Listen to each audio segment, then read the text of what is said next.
Hey, everybody, welcome to STR. It's our pleasure to be joined today by two of the busiest men in heavy music. We have the founders of Patriarchs in Black, guitar player and chief riff writer Dan Lorenzo, and drummer Johnny Kelly, of course, from Type O and Danzig and Quiet Riot. We've got all kinds of bands represented here in this room. Welcome, guys. We appreciate you joining us. How's it going? It's Excellent. always our pleasure. So it seems like we're going to be talking to you maybe once a year, maybe twice a year with the amount of riffs that you write. Last time we talked, you roll out of bed, ejaculate riffs is what we talked about. And you've ejaculated a new record named Home. And let's go through this track by track. And you guys tell us what the track means and why people should get excited about each track. Does that sound good? Sure. Okay. Hymns for the Heretic.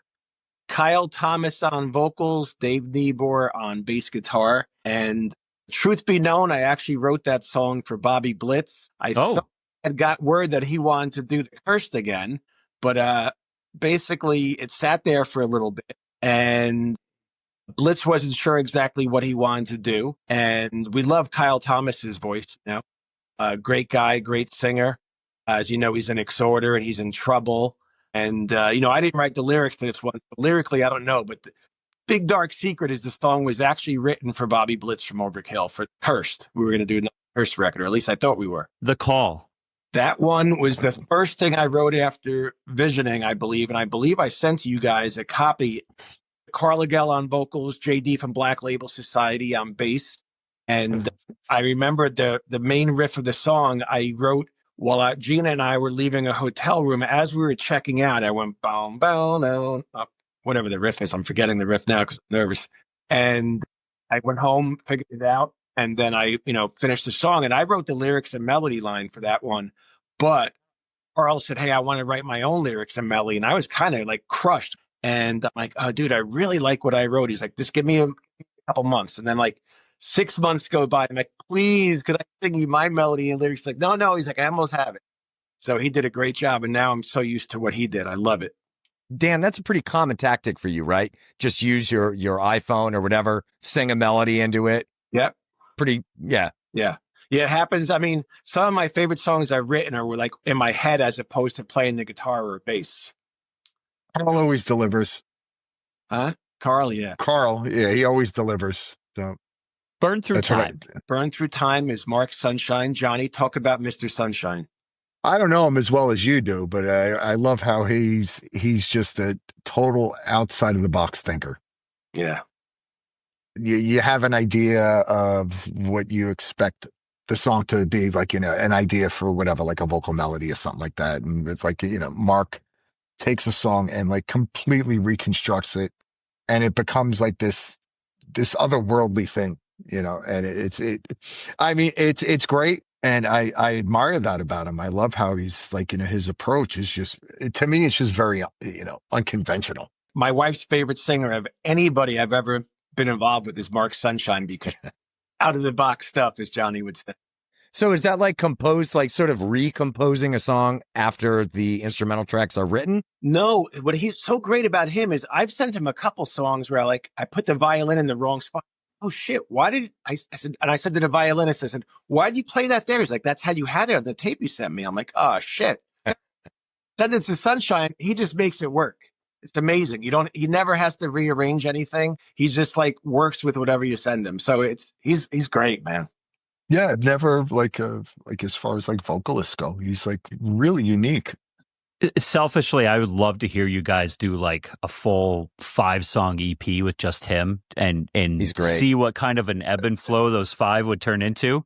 How many songs did he sing on this record? I think he did like 4 or 5, right? Yeah. 4. On the record, you can make a whole Spotify playlist with a whole album of him. Yeah, I love his work. He's fantastic, and that's not to take anything away from anybody else, but he's just an interesting cat, and what you guys have together just comes out very interesting. Let's move on to Frisson. Johnny's friend, Dewey Bragg. I've never met him. Dewey from Kill Devil Hill. Another great singer. His work on that song is incredible. Fantastic. Dewey's one of my favorite singers, period. And you know, it was great to, you know, you have to like tackle him to like, get him to, to get him to do something. But when you do, Literally. when you do get him, it's, like the results are that. And when he sent me that, I was like completely blown away. Yeah. And, like after hearing his vocal track, the only thing that I regretted about that song was that it had a drum track on it. It really wasn't necessary. No, I'm serious. It didn't really need it. Yeah, it didn't. I sent it to Johnny. The story of this song, lyrically, I did write everything for this. And it was Johnny's mom passed away while this song was being written. And my cousin, who's younger than me, was laying in the hospital dying. And you know how a lot of times when people die, the Lord's brought him home. But, like right now, homes, and that's where you feel most comfortable. So I kept thinking, home, like everything home was popping up. And I wrote the lyrics and the melody. And then we had Eric J. Morgan and Johnny's keys on that track. And Eric. Yeah. Eric. Yeah, Eric's great. And then that was Jonathan on viola. But it was really written about Johnny's mom and my cousin. And when I sent it to Johnny, just for him to hear it, I didn't expect to get the drums back. I didn't give Dewey any of those melodies. I mean, of those harmonies. Dewey thought of all the harmonies on his own. So I think it sounds really best when it's Dewey. And we actually have Dewey working on a new bluesy song, like maybe a bluesy Led Zeppelin song Dewey's going to sing.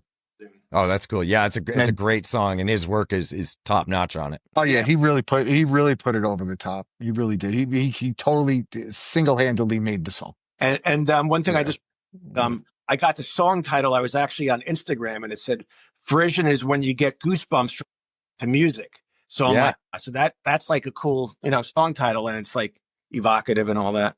Very cool. And excuse me if I say this incorrectly, but Chaos? Yep, Chaos. Spelled that way because of Get Smart. I don't know if you guys remember that TV show. I know. Oh, yeah. Yeah. Yeah. Yeah. Chaos is Kelly Abe and Rob Moschetti. Rob Moschetti's on bass, Kelly Abe from Resections on vocals. And I know Kelly is the one guy people either think he's the best part of the band or like, what are you doing with this guy? Like, he's like, he's the youngest singer out of everybody we work with. Got it. Storm King. That one I sent to Karl, like literally over a year before the album came out. It's I love Johnny's drums on that so much. It's Johnny Araya on bass. And I gave it to Karl and I told him the deadline was February 1st.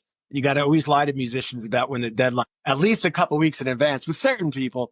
And Karl's like, tell me, I'm going to do it. I'm going to do it. I'm going to do it. And then February 1st, like, I couldn't think of anything. I'm like, shit, I love Johnny's drums on this so much. I thought Johnny made this song, Johnny Kelly. Johnny Araya, too, he did a good job. And then I'm friends with a band called the Amish Outlaws. The bass player's been like a fan of mine since he was a little boy. And the singer from the Amish Outlaws is like, hey, man, you got to check out my old singer, Joe. So I hear the guy and he's singing like Sinatra and Tony Bennett. He also can sing metal. And he goes to old folks' homes and sings a Sinatra. So I give Storm King to the dude on a Sunday night. And he sent me back to finish vocals Monday afternoon. Just that fine, Yeah, he kills it on that track. Great voice. Yeah, absolutely. There's that first take magic kind of raw quality to it. Yeah. That really it shows. But it's great. It's emotional. It's visceral. It's a great vocal take. Yeah, good. Celestial Yard. That was, I think, about 2 years ago or a year and a half ago. Mark Sunshine asked me to write him an acoustic song. So I wrote an acoustic song and I sent it to Mark. I thought, call it Sunshine, it'd be for your solo album. We'll release it solo because it's not right for Patriarchs in Black, And then time went on and Mark wasn't doing anything with it. So I'm like, I'll send it to Johnny. Johnny won't want to do it for Patriarchs in Black, but he did. He played drums to it. I'm like, ooh, this is sounding like more interesting than I thought. So I added I had the viola, that guy Jonathan come in. And honestly, it's probably my favorite song on the album and maybe one of the favorite songs I've ever been involved with because of Sunshine. Another one where he takes, something, pretty simple and then, does his outside of the box stuff that he does, whatever he does on the planet that he's on, whatever he's doing, he takes it and makes something really special out of it. And it's Mark didn't write anything to it when I gave it to him until I gave it to Johnny. And he heard the drums. And he's like, oh, okay. So Johnny's drums definitely helped that one move along as well. Yeah, that track really spoke to me. My dad passed away a couple weeks ago, and so I've been dealing with all that stuff. Sorry about that. Yeah, I know it's hard to go through with the estates and all that stuff, and then people act crazy. But that track really, I've been listening to the whole album just kind of on a repeat the last few weeks, but that track really sung to me for whatever reason in his passing. So great song, loved it. Let's see, where you think you're going. So that was the oddball of the album. I wrote what I almost consider a thrash riff, and then I recorded it. Told my wife and I think Johnny and closest musician friends, Jimmy Shulman and Mike Christie. I'm like, I hear like an opera singer at this song. Like, oh yeah, that's great, Dan. Yeah. So I kept playing it. I told Johnny, I said, the song, like I never tell Johnny what to do, but I said it can't have just a beat in this song. So, and then I started really hearing the opera singing. So I'm like, fuck it, I'm just gonna try it, And I think Eng came back and I hired a basketball friend of mine who's a real. He never recorded in his life, never been in the studio. Comes into the studio 6 o'clock, couple takes, he's out of there. Like, thank God, it's so perfect. And then there's this, I'm going to call her a little girl. She's 19 now. She's at the Berkeley School of Music. But there was a young teenage girl from town that Gina and I saw at the farmer's market, and her voice was stupid. And I heard a female voice in my head. So now the song is finished. Johnny does his drums, and I'm like, the song's finished. Johnny's like, no, it needs more vocals. I'm like, no, it's finished. It's finished. And he mentions Super Czar from Black Sabbath. I'm like, no, the song's finished. And Johnny's like, no, it needs more vocals. I'm like, oh, you're so pissing me off, Johnny. So I already paid for the mix, So then I sent it to DMC because all I could hear was a rapper, because I love rap like more than almost any metal guy I know. And DMC's like, oh my God, please do my thing on this. And he came back and did his thing in 1 minute. And now people say the whole thing makes sense to them. They didn't get it though until it was finished.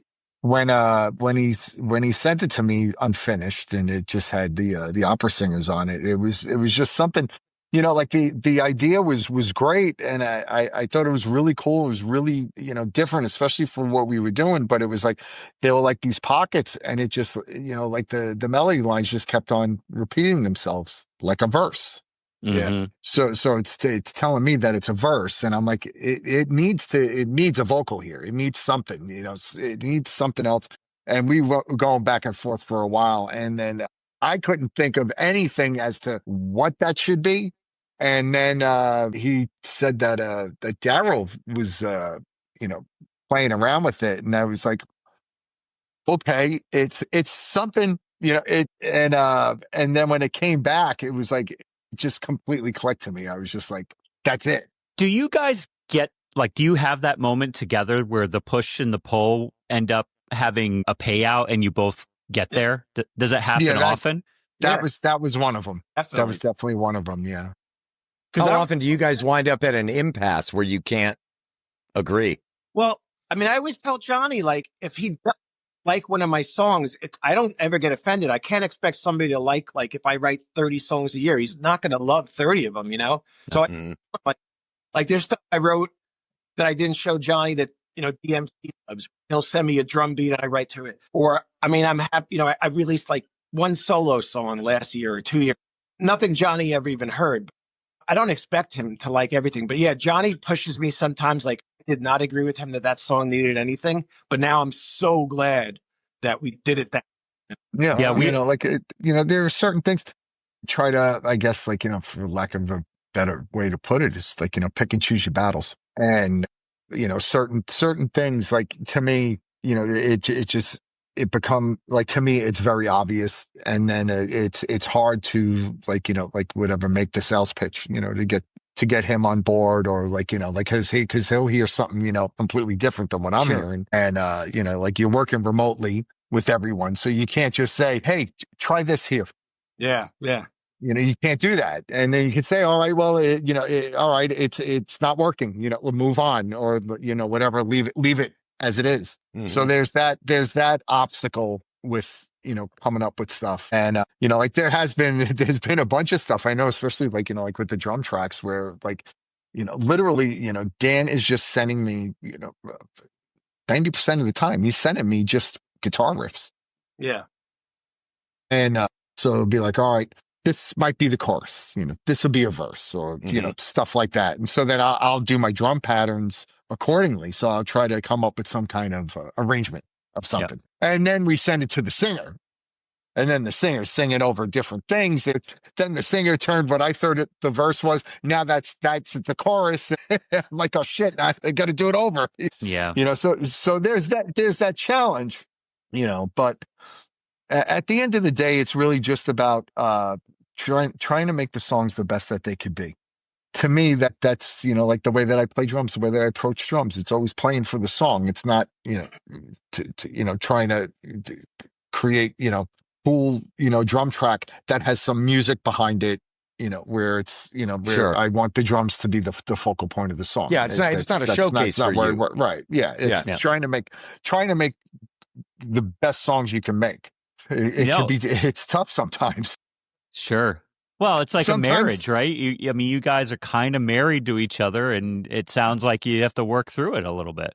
Sometimes things write themselves, and it's really easy and effortless, and it's plain as day in front of you. You could just all right, I know what I have to do, and you paint basically paint by numbers, and then you have your finished song, and it comes together quickly, which is great. It's fun when that happens. Right. Other things sometimes are more challenging, and it's like where you going? That song I think that was the last song I did for the record because it was so hard to think of something, and I just sat on it forever, and it basically just kept on putting it. I'll get to it later. But then it kind of clicked like in the 11th hour of it, and it was like, all right, I have an idea what I want to do now, and I started adding, doing the military snare in there and stuff, and, adding some other things and trying to create dynamics within that, and then to me, then it clicked, and it was like, oh shit, I got it now. And like, it all makes sense, but up to that point, it was really tough. Was Beeline tough? No, Talk about it. Easiest ones, and no, I think so. I wrote the lyrics and melody to that one. About a couple that's very obviously loved, but every now and couples love like that sometimes. And I wrote the lyrics and melody. I don't know I think I might have done a scratch vocal maybe before Johnny did the drum. Maybe not though. But again, there's Eric J. Morgan on keys on that. And I remember Johnny told me, oh, I love songs. And what was the time signature for that song? 3/4. Yeah. So before I ever knew what a metronome was, I thought every song I ever wrote in my whole life was 4/4. But I find myself writing a lot in 3/4 lately, at 3/4 time. And I love that song. John Kosco on vocals. He prefers I write the lyric and melody because he's in a band called Revel at Dusk. John likes me to be in the control with him while he's singing. I'll sing a line and then he doubles it. So. Nice. That was one of the few songs where Dan had shown me the vocals, the lyrics as they were being, as the song was being developed. And I know for me, the drum tracks were starting out a lot busier than what they were. And then after reading the lyrics, it was like I wanted something that was like as dreary as possible. And it's so like as I was developing the song, it was getting simpler and simpler and more basic, and just like where it was to have more atmosphere. Mm-hmm. Yep. Like you said, serving the song. Yeah, and so that was helpful. That was helpful, because it wasn't just a riff, and so then there was that other component that I had that I could use to draw from. But yeah, it started out, and then it was how can I come up with something more dreary? And it's amazing how it really was. And I was like just trying to keep it just not plotting, because it switches from it's the whole song's in 3/4, but it switches from 3/4 to 3/4 swing. So instead of doing, either just 3/4 or 3/4 swing throughout the whole song, it was trying to change the perspective a little bit of what was there. And I think I got it. And it was like, it was heavy and bleak, and it just reeks of failure. What's amazing to me, Johnny, is you're like the happy-go-lucky dude in metal, yet you have had to play drums and write music on some of the most dreary, depressing shit ever. Like, how did that happen? Yeah. How did that happen? And you love Kiss, Yeah. Like, it's weird. It's very weird how that works. It's just another, it's a facet, I guess, of, I guess my personality or whatever that just isn't on display all the time. It's more in, what I'm doing than, wearing it on my face all day and, being miserable. I mean, there's plenty of time for that. There's plenty of time for that, but I kind of find the balance, try to find the balance of like, between that and like, Kiss Alive. Yeah. Sure. Let's move on to Pointed Fire. Pointed Fire. That's the song where I wrote a weird arrangement. Jonathan Eng, the violist, told me that I told him to put it here in the middle of the song. I'm like, shit, I don't remember that. I mean, just another sunshine thing. But there was one note that Johnny and I didn't like, and we told Mark, and Mark's like, no, that's the note, man. And I remember that now. And he'll tell me like, no, that's the note. Don't auto tune that. I'm like, but it's not in key. Yeah. It is. I'm like, all right, fuck it. If it's in his head, it is working in his head. How can you deny one note? But it was kind of strange because the note on its own works. Yeah, a different song. So technically, technically speaking, what Mark is right. Yeah.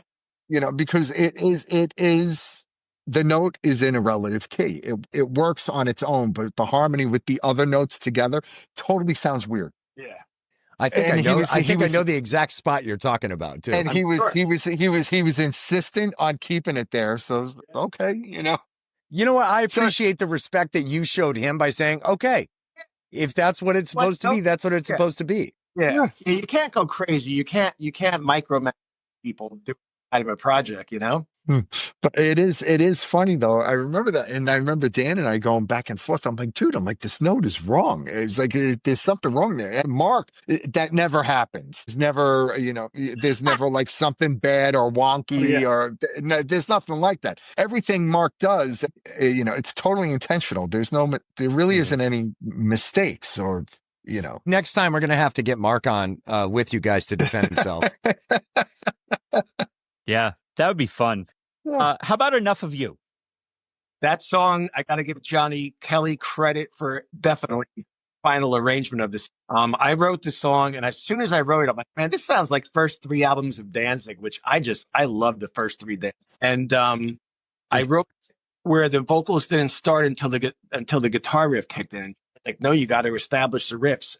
So I said, let's try it. We moved it back, and we Frank Diaz come in, who's another very guy. Frankie's great. He's great. Right? He's a 70-year-old African-American gentleman who does open mic nights in Nyack, New York.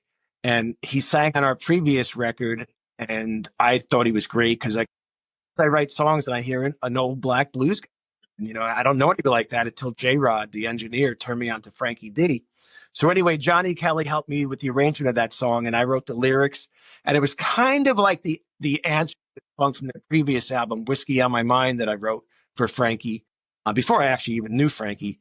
But we have a new song coming out November 12th that didn't make the album called I'm Coming Home that also is a blues song featuring Frankie. It comes out digitally only. Great singer. Excellent. Yeah, totally. Ready to Die. Again, that Kelly and my old bass playing buddy Damon Trotta, who played on a few songs in this record. Damon was the original bass player for Nonfiction. Another song I think I actually wrote with Blitz in mind. I sent it to him before anybody else. And then Kelly Abe is his real stage name. He sang on it. And again, it's one of those songs that people either love or hate because it sounds like these hip hop influence.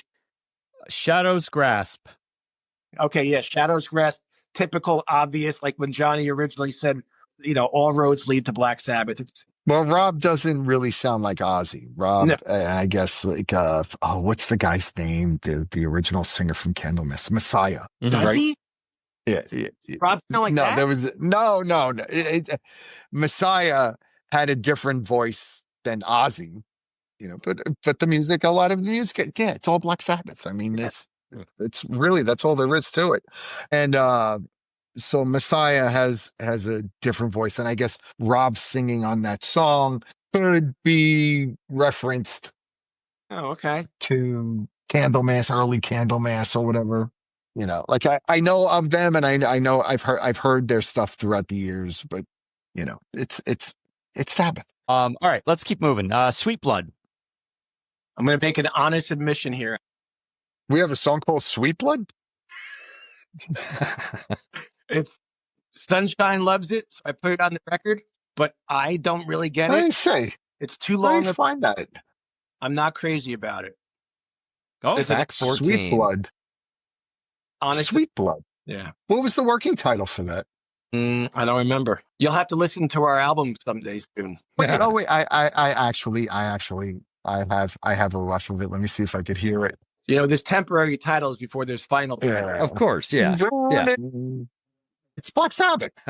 It's totally Black Sabbath. But not as good. Oh, that's funny. Okay, yeah. how about we move on to the end, which is the last track? Yeah, so the end was is kind of like tongue in cheek, but it's also serious as fuck. They'll only really love you when you die. It just was something that popped into my head. I ran upstairs into my loft and I played it, you know, F chord, C chord. And I'm like, oh, this is like so happy, but also so dark. Yeah. And I heard the singing it, and we had Keith Roth from the Dictators sing it. And I didn't let the press hear it before the song went out, because I know people will be like, this is stupid. You know, it's fake live. But it also, like, somebody said to me, is that song of a joke? Yeah, it's a joke. But if somebody said, oh, that song lyrically, that's like depressing. So it's kind of like both. Got it.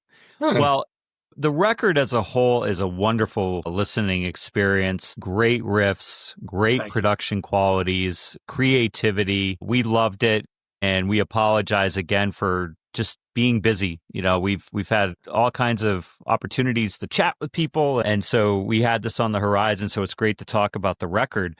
But you guys have something coming out that's pretty cool. So let's do you wanna let's talk let's hit about- some let's hit some of the bullet points first. You've Okay. got another track with the fantastic Frankie Diaz coming out in the next month or so. Then, Wednesday. Okay, so it's coming fast. Mark Yeah. Sunshine for a Zeppelin cover. Mhm. Another new track with Daniel Soren from 60 Watt Shaman, and then an entire album of covers called Covered in Black that drops on February 13th, just in time for Valentine's Day. But Right. if I'm not mistaken, we have some news about a track that you guys just wrapped up that you're going to be putting out here pretty quick, no? Yes. Which one? Which one? Cocaine. Yeah, Cocaine. So Oh, that would be Snowblind. Snowblind. Oh, okay. That's the first song I tracked with Dan.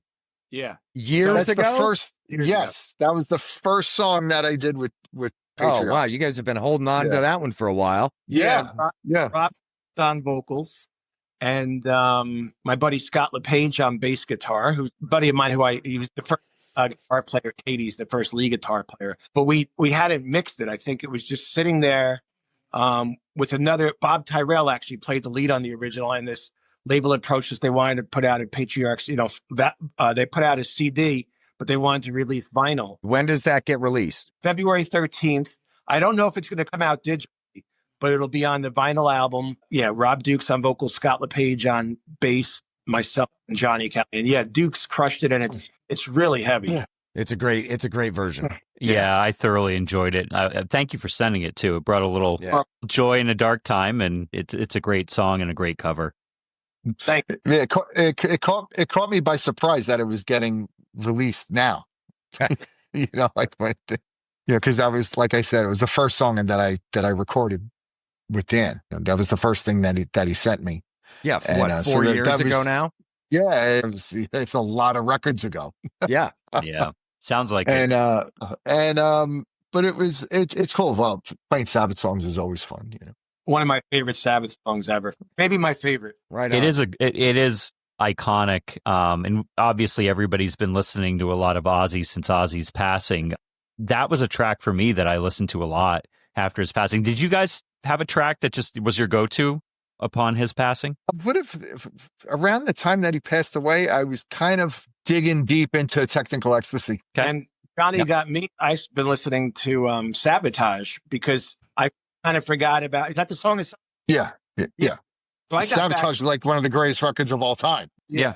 It just, like a lot of this stuff, it's kind of like, like you listen to it so much that you have to step away from it. Like it took like a solid 20 years before I could listen to Stairway to Heaven again. The Paranoid I still can't. I mean, I still can't listen to the song. Yeah. If it comes on the radio, I have to turn it off, and I will never perform it with the band again ever. By the time I was 17, I already played it like 10,000 times. Right. And but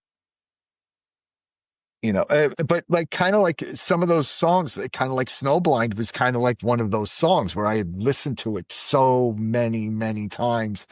It's not one of my go-tos, like if I put on Volume 4. Yep. Mm-hmm. Well, like for me, for you guys, each of you guys, what is your go-to? Again, and this is a conversation about patriarchs and all things Dan and Johnny. But while we're on Ozzy, what is your go-to Ozzy era when you just want to listen to some Ozzy? Is it the early Sabbath stuff? Is it the solo stuff? Late? I was gonna say because you have to clarify whether it's Ozzy solo stuff or Black Sabbath. Well, let's say Ozzy solo stuff then. Diary. Yeah. Really? Diary of a Madman. Absolutely. Yeah. Sabotage is my favorite Sabbath record. So, if it's Sabotage, I'll go to first, and then Sabbath, Bloody Sabbath.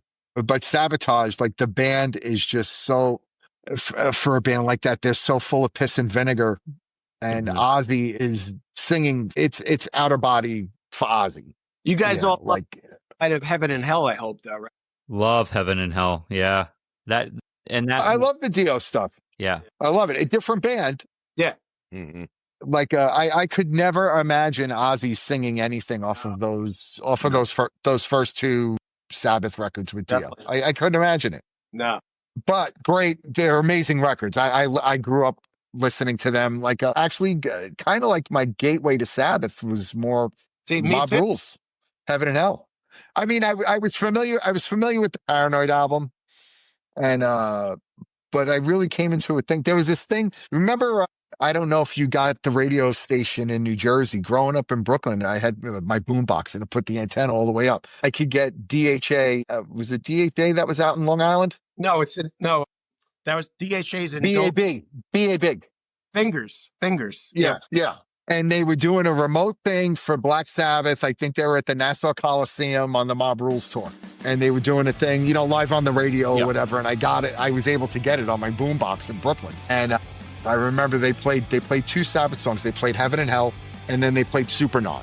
And then that was it. I was like, I got my membership card. I was in, but that was late. That was pretty late. You're talking that's what, like 82? And by that summer, I had the whole catalog. Yeah. Well, listen,